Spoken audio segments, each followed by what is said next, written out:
27મી March 2026 Junagadh જિલ્લા કલેક્ટરશ્રીની અધ્યક્ષતામાં જિલ્લા સંકલન અને ફરિયાદ સમિતિની બેઠક હતી. સહકારી મંડળીમાં ગઈ સંકલનની મિટિંગમાં મારો અને જૂનાગઢના ધારાસભ્યશ્રીનો બંનેનો સંયુક્ત મુદ્દો હતો કે જેટલી પણ સહકારી મંડળી નોંધાય છે એના બોર્ડ મારવામાં આવે. મંડળીનું નામ, એના મંત્રીનું નામ, પ્રમુખનું નામ, મંડળીનું સરનામા સાથે. આજે જૂનાગઢ જિલ્લાના મંડળીના રજિસ્ટ્રારે એવું કીધું કે અમે તમામ ગામમાં બોર્ડ મારી દીધા છે, પણ હકીકતમાં એ વાસ્તવિકતા નથી, ખોટી વાત છે. હું પોતે પણ અમારા મત વિસ્તારમાં ચેક કર્યું છે, ક્યાંય બોર્ડ માર્યા નથી.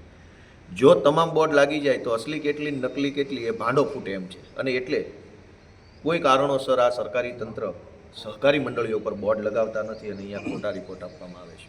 ખાસ કરીને અરવિંદભાઈ લાડાણીની આજ કાંઈ રજૂઆત ઉગ્ર કરી હતી. આજે ધારાસભ્ય માણાવદરશ્રીએ ખૂબ ઉગ્ર, અતિ ઉગ્ર શબ્દોમાં રજૂઆત કરી હતી. રોડ વિભાગના, પંચાયતના અને સ્ટેટના બંને સાહેબોની વિરુદ્ધમાં અત્યંત ઉગ્ર ભાષામાં એમણે રજૂઆત કરી. એમણે એવું કહ્યું કે આ બંને કાંઈ કામના નથી, કશું જ કામ કરતા નથી, અમને કંઈ આવડતું નથી. આ લોકોની બદલી કરવા મેં સરકારમાં ભલામણ કરી છે કે આને અહીંથી કાઢો. થીંગડા મારવાના કામ જેવી વસ્તુ માટે પણ આ લોકો લબડાવે છે. અને કલેક્ટરશ્રીને પણ એમણે ઉગ્ર રજૂઆત કરતાં કહ્યું કે આ બંનેનો કંઈક તમે નિકાલ કરો. અને કીધું કે એક પૈસાનું કામ કરતા નથી, રોડ બાબતે બિલકુલ ધ્યાન આપતા નથી, તદ્દન મનમાની કરે છે. ધારાસભ્ય માણાવદરે સરકારમાં રજૂઆત કરી છે આ બંનેને અહીંથી બદલી કરવાની, એવું પણ એમણે જણાવ્યું. એટલે કલેક્ટરશ્રીએ વિનંતી કરી કે ના, આપણે સોલ્યુશન લાવશું બેસીને ચર્ચા કરીને. અને આ સિવાય એમણે અન્ય પણ બીજા જે મુદ્દાઓ હતા એની પણ બહુ કડક ભાષામાં રજૂઆત કરી. એક પણ અધિકારી છે એ કોઈ વાતને માનતા નથી, બિલકુલ મનમાની કરે છે. ગમે તેટલી ગમે ત્યાં રજૂઆતો કરો, એનું કોઈ પરિણામ આવતું નથી, એવો બળાપો એમણે વ્યક્ત કર્યો. બોગસ દૂધનો મુદ્દો પણ આવ્યો હતો બેઠકમાં. નકલી દૂધનો મુદ્દો હતો આજે. અને એમાં ચર્ચા એવી થઈ કે ભાઈ પહેલાં તો જૂનાગઢ જિલ્લામાં લેબોરેટરી છે કે કેમ દૂધ ટેસ્ટિંગ કરવાની? તો ફૂડ વિભાગના કોઈ અધિકારી હાજર નહોતા, એટલે પહેલાં તો એની કોઈ ચર્ચા નથી થઈ. કેમ કે પ્રશ્ન પહેલાં એ આવ્યો કે ભાઈ નકલી દૂધ અહીં જૂનાગઢમાં બને છે તો એને ટેસ્ટ ક્યાં કરવા જવું? મેં પોતે જૂનાગઢ જિલ્લાના કલેક્ટરશ્રીને કીધું કે વિસાવદર મત વિસ્તારમાં લગભગ 7 થી 8 જગ્યા ઉપર નકલી દૂધ રોજે રોજ બને છે. મારી પાસે પરફેક્ટ માહિતી છે, નામ, સરનામા, લોકેશન, ફોટો, વિડીયો સહિતની. પણ મને સરકારી તંત્ર પર એક પૈસાનો ભરોસો નથી, એટલે હું તમને માહિતી આપું તો તમે મને નહીં, નકલી દૂધવાળાને મદદ કરશો, આવું મેં એમને કીધું. અને એટલે મેં વિનંતી કરી ભગવાનનો ડર રાખો. કાયદો, કોર્ટ કચેરી તો ઠીક છે, આ દૂધ નકલી જે બને છે એનો દૂધ, એનું દહીં, એની છાશ, એનો આઈસ્ક્રીમ, માખણ, આ બધું જ આપણે ખાવાના છીએ અને આપણે જ મરવાના છીએ.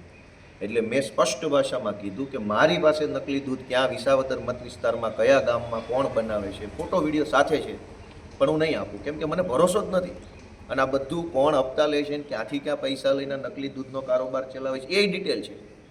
હવે જે પૈસા લઈને બેઠા છે એને શું ફરિયાદ કરવાની? એટલે આજે જૂનાગઢના ધારાસભ્ય સંજયભાઈએ પણ એવું કીધું કે ભગવાનની ડર રાખો. એમણે એવું કહેવું પડ્યું, તો સત્તાપક્ષના ધારાસભ્ય એમણે એવું કીધું ભગવાનનો ડર રાખો, પૈસા કમાવાના 100 ઠેકાણા છે, બીજે પૈસા કમાજો, દૂધમાં ન કમાતા, આવું એમણે કીધું. અને મારે કહેવું પડ્યું કે ભગવાનનો ડર રાખો. કેમ કે આ લોકો કાયદા, કોર્ટ કચેરી તો ગોળીને પી ગયા છે, નકલી દૂધમાં નાખીને મિલાવી. એટલે આજે આવા બધા વિષયો ઉપર જિલ્લા કલેક્ટરની અધ્યક્ષતામાં ચર્ચા થઈ છે. ખાસ કરીને ઉમેદવાર જાહેર કરી દીધા છે, શું લાગે પહેલી વખતે? બહુ સરસ પ્રતિસાદ જનતામાંથી મળી રહ્યો છે. આમ આદમી પાર્ટી દ્વારા ઉમેદવારો જાહેર કરવામાં આવ્યા છે. ઉમેદવારો ગામડે ગામડે પોતાના મત વિસ્તાર જ્યાં છે ત્યાં ફરી રહ્યા છે, જનસંપર્ક કરી રહ્યા છે. લોકો પણ એમને ખૂબ સારી રીતે આવકારી રહ્યા છે. અને આ વખતે સમગ્ર ગુજરાતમાં અને ખાસ કરીને જૂનાગઢ જિલ્લામાં વિસાવદરવાળી થવાની પૂરી સંભાવના છે. વિધાનસભાનું લાંબુ સત્ર પૂરું કર્યા પછી આજે હું મિટિંગમાં અહીં હાજર રહ્યો ત્યારે મેં મારા વિસાવદર મત વિસ્તારના અનેક પ્રશ્નો આ મિટિંગમાં રજૂ કર્યા છે. આમ તો અમારો જૂનો પડતર પ્રશ્ન છે, સૌથી મહત્ત્વનો. ભેસાણની અંદર જે સહકારી મંડળીઓમાં કૌભાંડ થયું છે એ પ્રશ્ન દર મિટિંગમાં ચર્ચા કરીએ છીએ. અને આજે પણ ચર્ચા કરી કે જે ખેડૂતોએ મંડળીઓમાં થાપણ મૂકી છે, ડિપોઝિટ મૂકી છે, એની ડિપોઝિટ ક્યારે પાછી આપશો? જે ખેડૂતોના બેંકના ખાતામાં ખોટી રીતે રકમો ઉધારવામાં આવી છે અને મંડળીના માણસો ઉપાડી ગયા છે, એ ખેડૂતોને ન્યાય ક્યારે મળશે? અને જે ખેડૂતોના ખાતામાં બોજો પડ્યો છે એ બોજો ક્યારે હટાવવામાં આવશે? આ મહત્ત્વના વિષય ઉપર આજે ચર્ચા થઈ છે અને આવતી મિટિંગમાં એનો રિપોર્ટ આપવાનું નક્કી થયું છે. આ સિવાય અમારા વિસાવદર મત વિસ્તારના પૂર્વ કેબિનેટ મંત્રીના ગામમાં ગ્રામ પંચાયત નથી, કાલાવડમાં 4 મિટિંગથી આ મુદ્દો હું ઉઠાવું છું, છતાંય તંત્ર એટલી હદે નિંભર છે કે ગ્રામ પંચાયતનું મકાન નથી.